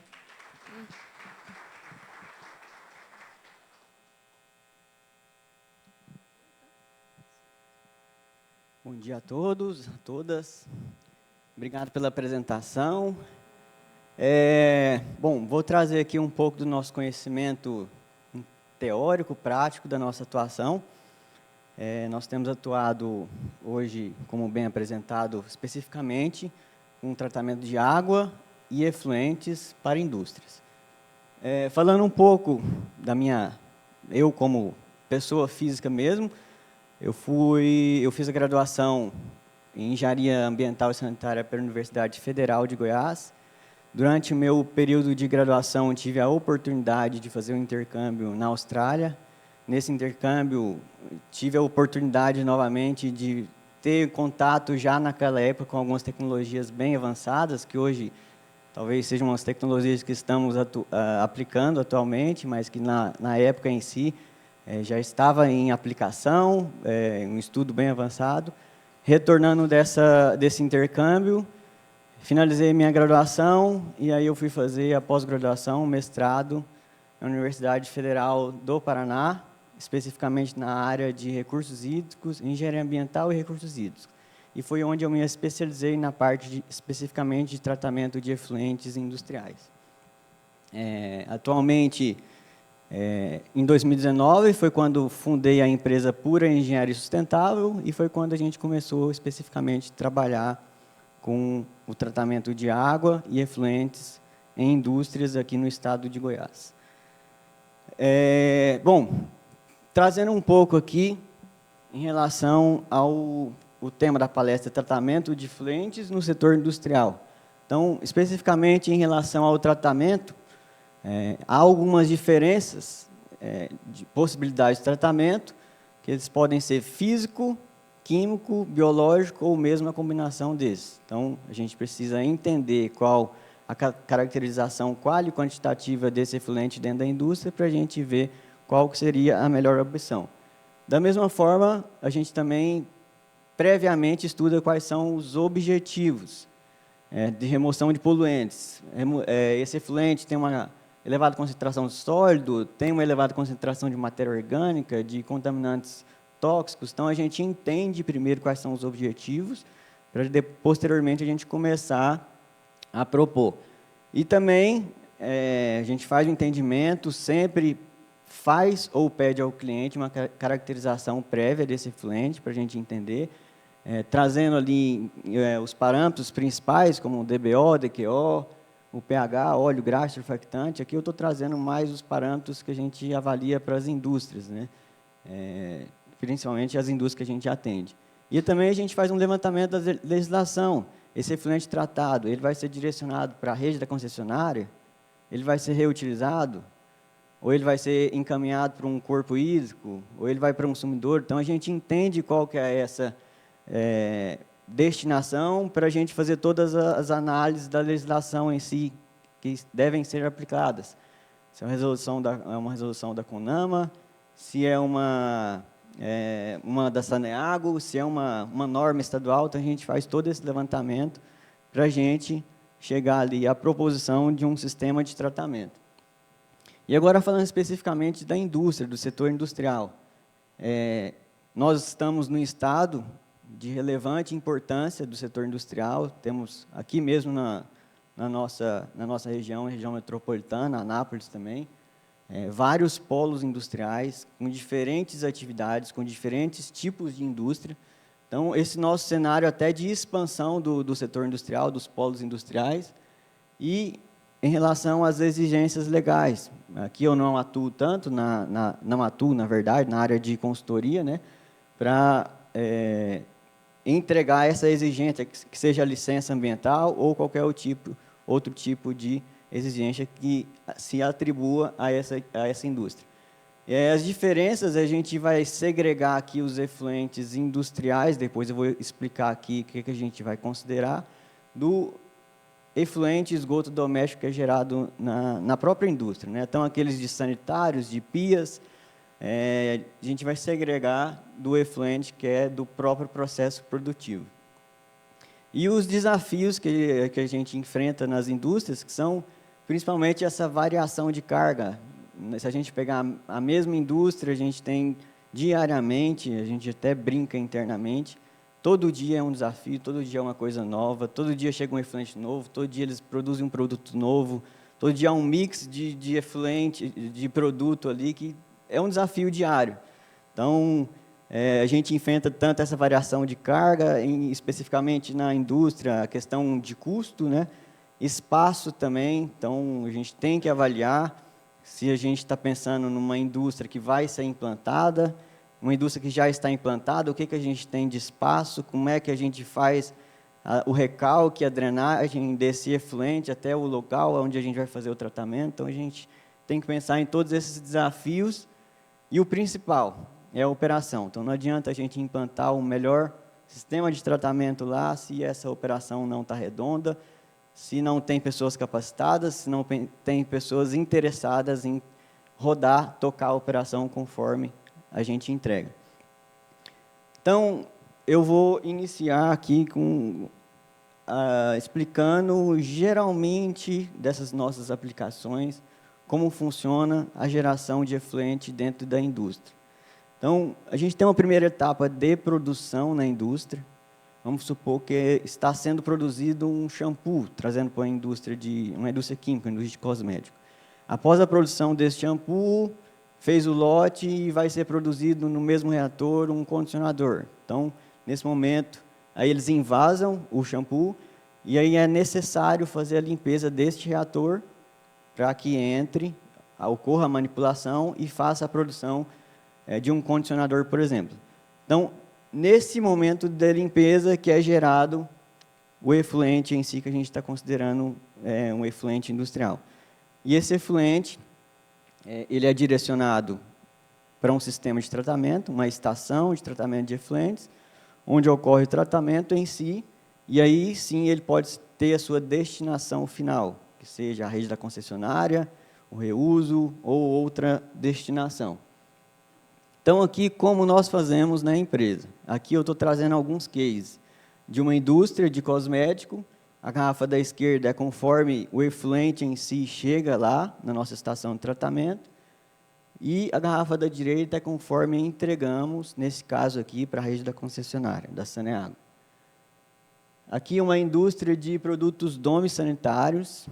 A garrafa da esquerda é conforme esse efluente chega lá, na nossa estação de tratamento. A garrafa do meio é um processo intermediário e a garrafa da direita conforme nós entregamos. Nesse caso aqui, esse efluente ele é 100% reutilizado dentro da própria indústria para fins não potáveis. Aqui é uma indústria alimentícia, então, mais um case da garrafa da esquerda conforme chega e a garrafa da direita conforme a gente entrega, nesse caso aqui, para a rede da concessionária. Ok, entendi. Então, você faz mágica, você pega lá um efluente cheio de poluentes, concentrado, com matéria orgânica, e você faz uma mágica e entrega aquela água ali que está limpinha, que está bonita de ver, que seja para a rede da concessionária ou para reuso. Não, nós aplicamos muita tecnologia. Aqui nesse vídeo, se a gente observar, em questão de segundos, a gente consegue obter a clarificação em uma primeira etapa desse processo. A minha especialidade, tanto no mestrado quanto essa oportunidade que eu tive de intercâmbio e as minhas experiências profissionais, são todas com flotação por ar dissolvido que a gente aplica.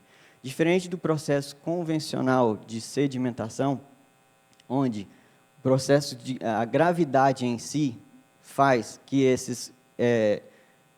a gente vai considerar os flocos em si se decantem, na flotação, todo esse lodo, todos esses flocos que são gerados, eles vão para a parte superior, porque a gente injeta ar, e nesse caso a nossa aplicação é por micro e nanobolhas de ar. Então, se a gente vê o vídeo da esquerda ali, em questão de segundos, a gente consegue obter essa clarificação, e esse lodo vai para um leito de secagem ou um tratamento específico para isso, e a parte clarificada a gente segue para processos subsequentes de pós-tratamento. O vídeo da direita, aqui a gente já está no final do vídeo, aqui é conforme chega, aqui é numa caixa separadora, conforme esse efluente chega, e conforme a gente entrega, nesse caso aqui, para a rede da concessionária da Saneago. Então, entre essa chegada e a saída, tem toda tem todo um sistema de tratamento, tem todas as unidades que a gente projetou especificamente para essa indústria, para a gente atender as exigências da Saneago nesse caso. Aqui é um segundo case que a gente tem, é numa indústria de produto domo sanitário. Aquela imagem de cima, aquela área circulada em amarelo ali, é onde havia um sistema de tratamento, que era por decantação, seguido de lagoas, onde o cliente utilizava uma área de mais ou menos 830 metros, com eficiência média desse sistema de 60%. Muita dificuldade de conseguir chegar nesse 60%.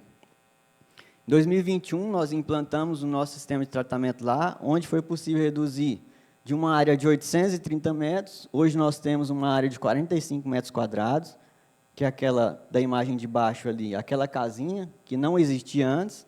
Nós fizemos o projeto, instalamos o nosso sistema. Hoje, uma área de 45 metros quadrados, nós conseguimos tranquilamente conseguir eficiências acima de 90%, nesse cliente em específico. Então, hoje, o que ele utilizava daquela área de lagoas, virou mais um galpão, virou mais área produtiva, ele aumentou a capacidade produtiva dele. Então, nós atuamos com sistemas compactos. Previamente, eu tinha falado da questão de indústria, a área em si é um desafio em si, quando a gente vai montar um sistema de tratamento. Então, nós atuamos com um sistema compacto, que a gente consegue isso através da tecnologia, principalmente da flotação, que ela consegue entregar uma demanda de área menor. Como é que a gente faz? A gente, aqui bem simplificado, mas a gente tem um reservatório de equalização, homogeneização desse efluente bruto. Posteriormente, a gente tem uma bomba flotadora, onde a gente consegue ter a injeção dessas micro nanobolhas nesse sistema de tratamento. A gente vai para uma coluna de flotação, onde a gente forma fases.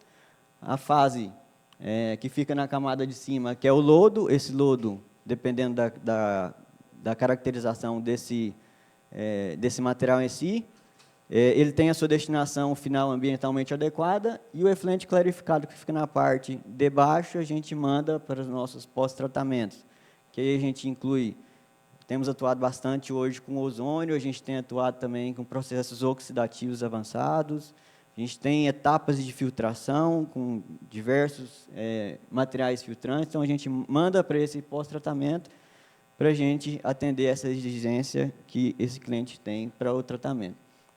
E também, esse aqui é um vídeo da semana passada, estivemos presentes na maior feira do saneamento brasileiro, na FENASAN. Essa foi a nossa participação, então estamos sempre antenados em todas essas feiras, tanto a FENASAN quanto a IFAD, estamos participando sempre, buscando novos parceiros, buscando novas tecnologias, entendendo o que está sendo de novo no mercado, para, inclusive, a gente conseguir colocar isso para dentro da nossa empresa e entregar para o nosso cliente. E agora já estamos caminhando para o final. Eu diria que o próximo slide seria o segredo da nossa empresa em si. Quem quiser tirar uma foto, vai ser rápido. Mas o segredo da nossa empresa hoje são pessoas. Então, não adianta a gente ter o melhor sistema de tratamento hoje. Hoje aqui eu faço questão de trazer, esse é o Marcos. O Marcos trabalhava dentro dessa indústria, ele trabalhava carregando peso, ele era auxiliar. Então, ele só carregava peso o dia todo. E aí surgiu a vaga na ET, para operador de ET. Ele nunca trabalhou, não tem o ensino médio, não sabe ler, não sabe escrever. Falei, Marcos, eu te ensino. Falei para o pessoal da indústria, tenha paciência que a gente vai conseguir treinar essa pessoa para ele ser operador. E eles estavam enfrentando muitos problemas em relação à operação. A gente deu treinamento para o Marcos, e eu gosto de refrisar esse sorriso que ele dá no final do resultado do trabalho dele. Então, hoje ele pega aquele efluente ali da garrafinha da direita e ele entrega aquele efluente da garrafinha da esquerda. Com essa questão do treinamento, ele conseguiu uma valorização salarial. Está achando muito melhor trabalhar na ET do que ficar carregando peso o dia todo. Então, esse é um dos nossos segredos. Então, a gente faz questão de todas as nossas entregas de estações de tratamento de efluentes nas indústrias, a gente entrega e a gente tem um pós, a gente chama de pós-venda em si, mas a gente pós-instalação.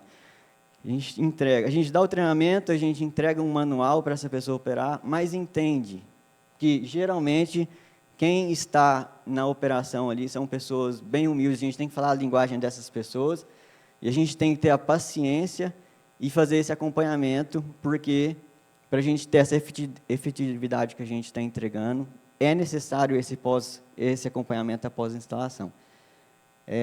Então, eu fico muito satisfeito de ver esse vídeo, toda vez eu faço questão de colocar esse vídeo, de reforçar que, principalmente, hoje, o nosso segredo mesmo, a gente tem tecnologias, a gente tem uma série de entregas que a gente faz, mas o nosso principal segredo hoje é essas pessoas que cuidam das nossas estações ou que a gente dá o treinamento.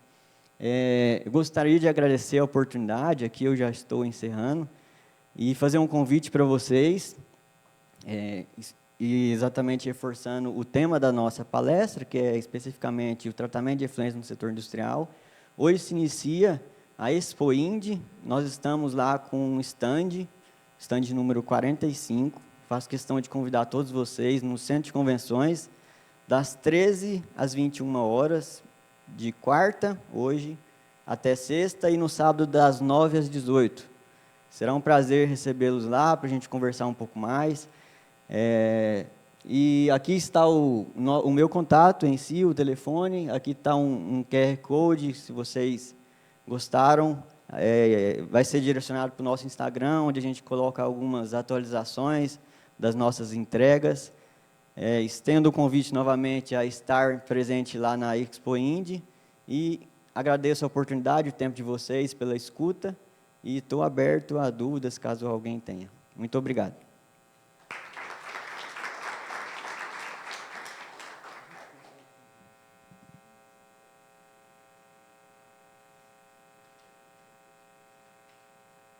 Gente, só para quebrar aqui o que a gente havia combinado, o Túlio, ele tem que ir para esse evento que ele acabou de convidar aqui, e ele queria saber se vocês têm algumas perguntas para ele, porque ele não vai poder ficar no final para juntar todos os palestrantes para sanar as dúvidas. Alguém quer perguntar alguma coisa para o Túlio agora? Porque ele vai ter que ausentar na sequência. É só levantar a mão que a gente leva o microfone. Vou levar aqui.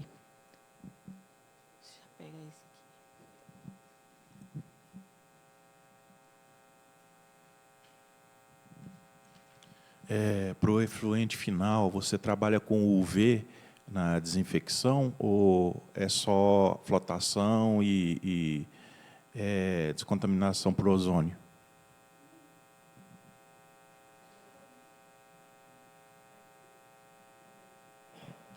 Oi. Seu nome? Rogério. Rogério. O UV em específico, a gente atua somente no tratamento de água. Quando a gente pensa na questão de efluente, a gente, como pós-tratamento, utiliza mais ozônio ou um processo oxidativo. O UV a gente só trabalha com água mesmo. Ok, obrigado. Agradeço. Mais alguém? Meu nome é Daniela, eu sou engenheira ambiental e a minha pergunta é mais relacionada à profissão. Você, com essa carinha de jovem, assim, chegou recentemente no mercado. Como que foi para você levar essa tecnologia para as indústrias, que a gente vê que tem muito esse... As pequenas e médias têm uma insegurança de implantar novas tecnologias, principalmente voltada para a área de saneamento, por causa do custo também. Como que foi a inserção no mercado? Especificamente, inserção no mercado. Bom, hoje a gente atua... Obrigado pela pergunta, Daniel. Hoje a gente atua como uma empresa completa. Então, a gente faz desde projeto, essas fabricações são próprias, a gente instala, a gente faz o pós-acompanhamento, mas não foi assim. No começo não foi assim. Então, inicialmente, eu trabalhei em parcerias com outros profissionais e outras empresas, até porque, para a gente entregar uma solução completa, como a nossa empresa faz hoje, tem que ter um conhecimento básico, não a aplicação, mas tem que ter um conhecimento básico de mecânica, de elétrica, de hidráulica, e esse conhecimento básico todo Na graduação em si, a gente não tem, de fato, a gente não tem, nem na pós-graduação, então foi no dia a dia mesmo que a gente obteve esse conhecimento para conseguir chegar nesse momento. Mas reforçando, no começo não foi assim, então foi muita mão na massa, muita luta, muito treinamento também para a gente conseguir entregar essa solução. Sobre a questão de custo, sim, de fato, o custo da implantação de um sistema de tratamento hoje, dependendo da indústria, pesa bastante. Hoje nós temos atuado com indústria mais de médio, grande porte, mas eu sei que para as pequenas indústrias, não só a implantação, ou seja, o fornecimento de um sistema como esse, mas a própria operação, o dia a dia em si, pesa para aquele empreendedor, para essa pequena indústria, e é um grande desafio. Mais alguém? Não? Alguém levantou a mão? Não? Túlio, muito obrigada, tá, pela palestra aqui ministrada. E só pegando carona na fala do Túlio, o CREA também é expositor nesse evento. Nosso stand é o número 7, lá no Centro de Convenções. Tá bom? Obrigada, Túlio.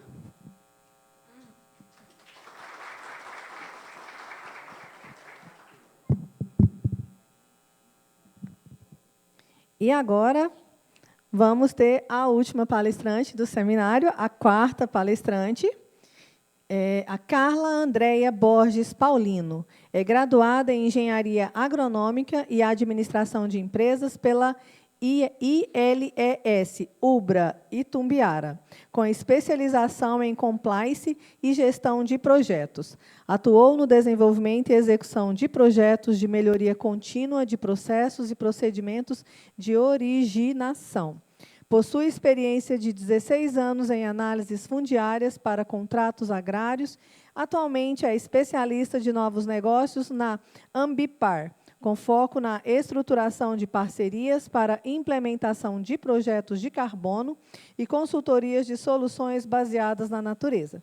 Neste momento, convido para ministrar a palestra Projetos de Carbono e Transformação Ecológica, a engenheira agrônoma Carla Andréia Borges Paulino. Por gentileza. Bem, bom dia, pessoal. Primeiro, eu gostaria de agradecer, né, o convite para esse seminário. Acho que é uma oportunidade bem bacana de compartilhar um tema tão importante, né, e um tema que não é tão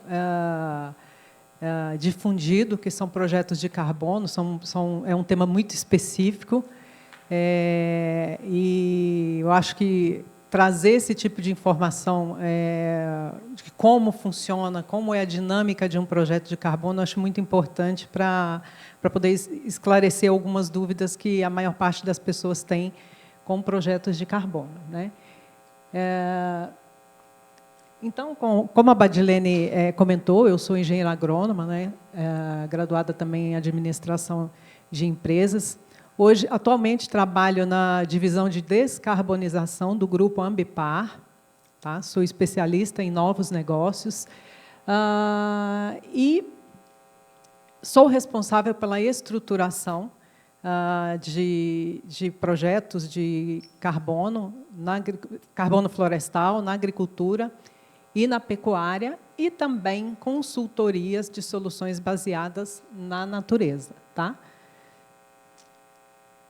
Então, começando, o que é crédito de carbono, né? O crédito de carbono é um certificado que comprova a redução ou a remoção de 1 tonelada de CO2 ou outros gases de efeito estufa da atmosfera, né? Esses créditos são negociados em mercado onde empresas ou países que poluem menos podem vender seus créditos excedentes àqueles que emitem mais e precisam compensar suas emissões. Eles são gerados através destes projetos, né, por meio de projetos de mitigação como reflorestamento, energias renováveis, projetos de ALM na agricultura e pecuária, né, e tecnologias de redução e remoção de CO2. Mercados de carbono. Temos 2 tipos de mercado, né? regulado e mercado voluntário.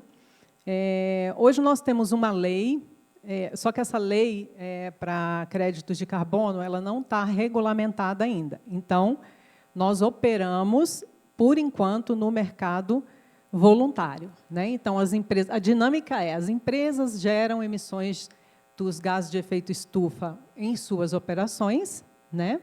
Então, elas, para compensar essas emissões, elas compram créditos de carbono que geram recursos para esses projetos, que evitam ou reduzem emissões de carbono, né? Então, esses projetos são os produtores desses créditos de carbono, e essa certificação digital, para neutralização das emissões desses gases de efeito estufa, eles são um certificado digital que comprova essa neutralização das emissões. Então, é emitido, depois que as empresas fazem a compra, é emitido um certificado para que elas compensem a emissão de suas operações. Voltando aqui, então, cada tonelada de CO2 emitida, que é reduzida ou evitada, ela corresponde a uma unidade de crédito de carbono. Por que empresas compram créditos de carbono? Existem várias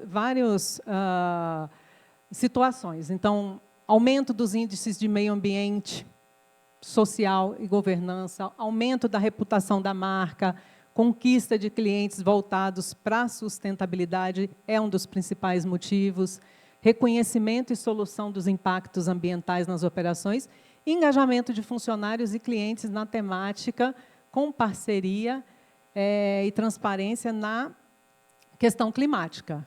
Tá? Então, as empresas hoje, no Brasil, elas não são obrigadas a compensar, né? Mas existem empresas maiores, elas têm os compromissos de sustentabilidade, e elas fazem questão de fazer essa compra de crédito de carbono para poder compensar as emissões de suas operações. Principais tipos de projeto de carbono. Então, nós temos o projeto ARR, que é o florestamento e reflorestamento, que é uma abordagem que gera crédito de carbono por meio de plantio de árvores em áreas que foram desmatadas. Tá? Temos o carbono na agricultura, que a gente chama de ALM, abordagem que gera créditos de carbono em áreas de produção agrícola ou pecuária. A partir de práticas aprimoradas de manejo, é possível melhorar a qualidade de armazenamento de carbono no solo e com possibilidade de geração de créditos de carbono, né? O principal ganho de projetos de carbono na agricultura não está exatamente na venda de crédito em si, tá? Está na melhoria da produtividade. Então, o ALM é um projeto bem bacana. Nós temos aqui no estado de Goiás, no Vale do Araguaia, um projeto recém-implementado que está em desenvolvimento, um projeto agrupado. Temos uma abordagem que chama RED+, que é uma das mais procuradas, tá? Que é uma abordagem que gera crédito de carbono por meio de ações de combate ao desmatamento ilegal ou ao desmatamento planejado e degradação florestal. E isso é combinado com atividades socioambientais, tá? De clima e biodiversidade. Esse tipo de projeto ele é muito bem visto no mercado, porque, além de remover ou reduzir, né, as emissões, ele tem um apelo muito social, ajuda comunidades, né, ensina comunidades ribeirinhas como processar o açaí, palestras em escolas, curso de biojoias, né, no caso da Amazônia. Então, é um projeto bem bacana, é um tipo de projeto bem bacana e que é bastante procurado. Tá? O Blue Carbon, que a gente chama de carbono azul, né, ele é uma abordagem que gera crédito de carbono em ilhas, sistemas costeiros, né? Então, mangues é um tipo de uma modalidade nova de projeto, e nós temos uma aqui no Brasil, está em desenvolvimento, é um projeto bem bacana também. Temos a silvicultura, tá? Que é uma abordagem que gera crédito por meio da silvicultura. Áreas que tiverem sido desmatadas há menos de 10 anos não são elegíveis para esse tipo de projeto. Tá? Esse projeto também, como ele não tem um apelo socioambiental, ele não é muito procurado. Tá? A silvicultura ela tem uma coisa bem específica, que, como ela trata da comercialização de madeira, então, para o mercado de carbono não é tão atrativo. Tá? E temos a energia solar, que é uma abordagem que gera crédito de carbono por meio de essas energias renováveis. Qual é o principal critério de um projeto de carbono? Primeiro, ter floresta, né? Só que ter só floresta não é o suficiente, tem que ter adicionalidade. O que é adicionalidade? É uma das coisas mais importantes dentro de um projeto de carbono. Tá? Adicionalidade, nesse contexto do projeto de carbono, é a demonstração que a atividade do projeto, que permite a redução dessas emissões, não ocorreria ou não seria economicamente atrativa sem a existência dos recursos adicionais proporcionados pela comercialização dos créditos. Ou seja, não basta só ter árvore, né? Tem que ter a bendita adicionalidade, que são alguns critérios que eu vou explicar mais adiante. Tá? E essa adicionalidade, ela impacta no projeto? Sim, ela impacta. Vou citar como exemplo, se nós tivermos uma área na Amazônia, no estado do Amazonas, na floresta amazônica, que ela está 100% preservada, ela gera crédito de carbono? Gera. Só que ela não tem adicionalidade a depender da localização dela. Por quê? Se ela estiver localizada em uma região que está muito preservada e não existe pressão de desmatamento ilegal, com acesso difícil, não vai ter adicionalidade. Ela está naturalmente protegida. Então, a adicionalidade tem alguns critérios que demonstram esse impacto de algumas ações dentro do projeto. Quanto menor a adicionalidade, menor será a viabilidade para um projeto de carbono. Né? Vamos colocar aqui alguns exemplos de variáveis de adicionalidade que podem impactar positiva ou negativamente no fator de geração de crédito de carbono. Pressão de desmatamento ilegal. Quanto maior a pressão de desmatamento ilegal, mais crédito o projeto gera. Tá? Acessos, acessibilidade de estradas também impactam na adicionalidade. Né? Se a gente tiver uma área que não tem acesso, ninguém vai chegar para desmatar. Então, não vai ter adicionalidade. Condições do terreno também, declividade, aclividade, também pode impactar na adicionalidade do projeto. Vamos imaginar uma fazenda que fica no topo de uma serra, não vai ter adicionalidade. Né? Ela está numa região de difícil acesso. Né? Ninguém vai querer desmatar para plantar, né? Enfim, não vai ter uma vegetação tão robusta pelo tipo de localidade. Então, esses são alguns exemplos de variáveis que impactam positiva ou negativamente na adicionalidade de um projeto de carbono. Tá? Vamos falar um pouco de carbono florestal.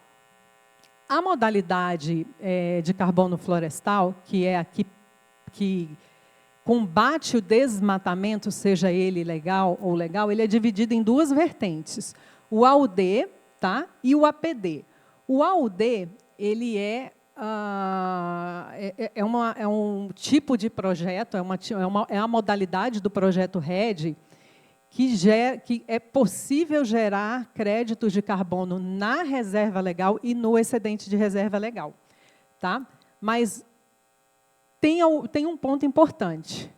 Hoje, o AUD, as fazendas precisam estar localizadas em zona de pressão de desmatamento ilegal no bioma amazônico. Tá? Os demais biomas eles não são considerados eles não existe mais pressão de desmatamento ilegal, somente no bioma amazônico. Tá? Então, no AUD, é possível gerar crédito de carbono dentro da reserva legal, porque, afinal de contas, apesar do proprietário ter a obrigação de proteger a reserva legal em determinadas áreas, por exemplo, no Amazonas, onde as fazendas são de 30, 40, 50 mil hectares ou mais, ele sozinho não consegue. Então, precisa ter o projeto para poder ter as ações de combate ao desmatamento ilegal.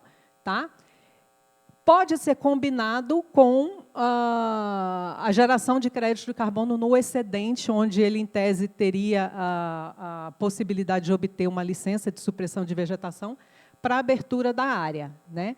E temos a outra vertente, que é o APD.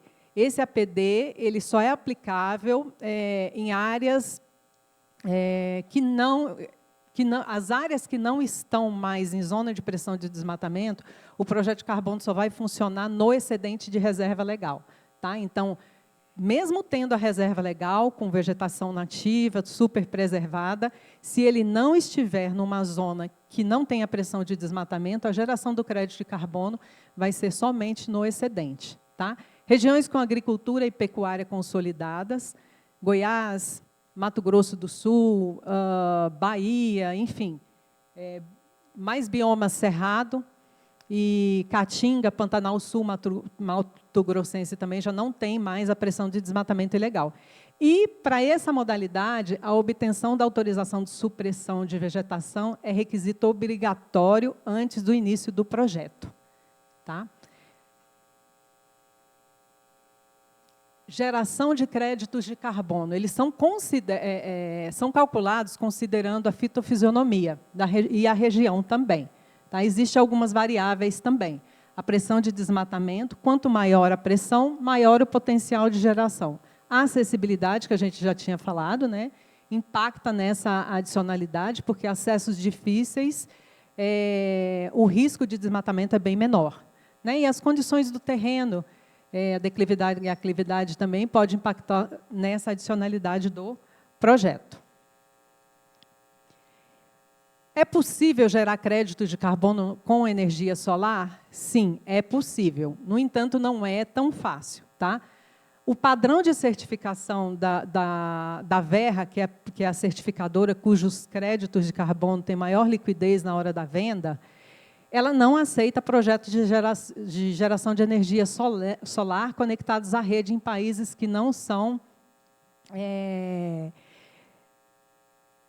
países não desenvolvidos, como o Brasil. Padrões como o Gold Standard, que é outro padrão de certificadora, CDM Global Carbon, apesar de não excluir formalmente esse tipo de projeto, eles têm restrições nessas atividades que geram créditos de carbono. Outro ponto importante para a energia solar: exigência de adicionalidade e elegibilidade é difícil de comprovar, especialmente para unidades que já estão em funcionamento e que não conseguem demonstrar a necessidade da receita dos créditos para justificar o investimento.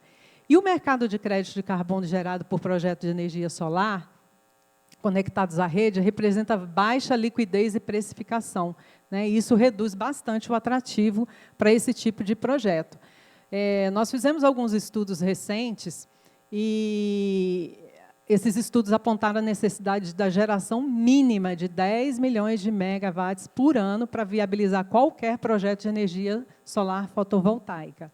Para vocês terem uma ideia, eu acho que a Itaipu está com 80 milhões, então precisa de gerar muitos megawatts por ano para poder viabilizar o projeto. Por quê? Todo projeto de carbono ele é dependente de escala, né? Então, por quê? Os investimentos dele, para botar esse tipo de projeto para rodar, são investimentos muito pesados. Para vocês terem uma noção, uma auditoria para verificação de créditos de carbono fica em torno de R$250 mil. Então, é por isso que ele é tão dependente de escala. Nós temos um projeto na Amazônia, por exemplo, que ele está com 1.200.000 hectares de área de projeto. Né? Então, precisa ter escala de área. Dá para fazer um projeto agrupado com propriedades menores, né?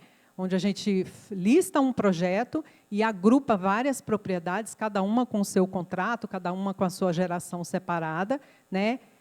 Isso foi uma forma que a empresa entendeu, né, que é possível gerar crédito de carbono nessas propriedades menores. Aqui eu trago também trouxe um pouquinho para a gente falar um pouco de mercado, né? Hoje existem, como eu comentei no início, existem dois tipos de mercado, o regulado e o voluntário, né? O regulado ainda não está regulado, apesar de ter a lei, né? Não tem a regulamentação dela. Cerca de 70% dos créditos de carbono comercializados no Brasil, eles são comercializados por empresas estrangeiras, tá? 30% por empresas nacionais, são empresas que não têm obrigação legal ainda de compensar suas emissões, mas fazem isso por questão de metas, né? Metas de ESG. Então, eu trouxe para vocês aqui uma tabela, né, só para a gente entender um pouquinho. Hoje, o projeto de conservação florestal ele está sendo comercializado a uma média de $10 ou R$55 por tonelada, por crédito de carbono. Tá? Cada crédito de carbono, R$55 ou $10. Carbono na agricultura, aproximadamente $20 por crédito. ARR, $40 por crédito. E a energia solar, que é a que não tem tanto atrativo, que o pessoal não costuma procurar muito, 30 centavos de dólar por crédito de carbono. Isso está sendo comercializado no mercado. Por isso que a energia solar precisa de uma geração muito grande, que é para poder compensar os investimentos, para poder botar o projeto para rodar, os estudos, né, enfim, toda a questão metodológica. Cada tipo de projeto desse tem uma metodologia diferente e, por isso, eles têm valores diferentes também. Tá? Cada um é comercializado a um valor que o mercado voluntário é o que dita esse valor, né? É um valor que flutua como uma commodity, mas hoje, os estudos que a gente fez, o preço médio é esse aí em dólar. E aí eu trago uma mensagem final para vocês aqui: não existe planeta B, cuide do planeta. Né? Eu acho que essa frase ela vem de encontro muito com os temas que nós apresentamos, que os colegas apresentaram aqui no seminário, né? Nós precisamos cuidar do planeta. Não é uma questão de... não é sobre valor, não é sobre dinheiro, não é só sobre ética, não é só sobre compromissos, né? É sobre ter um futuro melhor para todo mundo. É isso que é essa mensagem que eu acho que esse seminário trouxe aqui para todos nós. É sobre ter deixar um futuro melhor para as novas gerações e para termos também uma qualidade de vida que seja minimamente satisfatória. Muito obrigada. Foi um prazer estar aqui com vocês, foi um prazer falar um pouco dessa temática de carbono. Eu estou à disposição para esclarecer dúvidas. Deixo o meu contato está no primeiro slide. Caso vocês precisem, a gente pode falar por telefone também, tá? Para esclarecer dúvidas. Estou à disposição. Obrigada, gente.